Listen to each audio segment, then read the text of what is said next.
আমরা জেনারেল শিক্ষিত, আমরা কিভাবে আলেম হতে পারি? জেনারেল শিক্ষিত মানুষরা তারা দিন শিক্ষা করা হলো তাদের জন্য ফার্জ এবং জরুরি কাজ।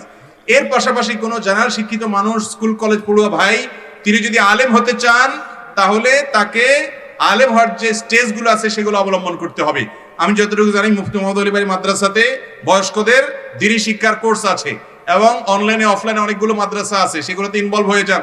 আপনি যদি আলেম হওয়ার জন্য যতগুলো ইলম দরকার আছে, আরবি গ্রামার, ব্যাকরণ, আরবি সাহিত্য এবং প্রয়োজনীয় যে সমস্ত শাস্ত্র আছে সেগুলো সব আয়ত্ত করতে পারেন, কোরআন হাদিসের যথেষ্ট পরিমাণ পাণ্ডিত্য আপনি যদি অর্জন করতে পারেন, তাহলে সেক্ষেত্রে জেনারেল শিক্ষিত হয়েও আপনি আলেম হওয়ার চেষ্টা করতে পারেন। কিন্তু জেনারেল শিক্ষিত হয়ে দু চারটা কোরআন হাদিস জানার পর নিজেকে আলেম ভেবে পণ্ডিতি শুরু করে আলেমদের ভুল ধরা, আলেমদের উপরে আলেমগিরি করার প্রবণতা দেখাবেন না। এটা আজকাল ব্যাপক আকারে দেখা যাচ্ছে। কথা কি বুঝতে পারছি? বিদায় এবারে সাবধান থাকতে হবে।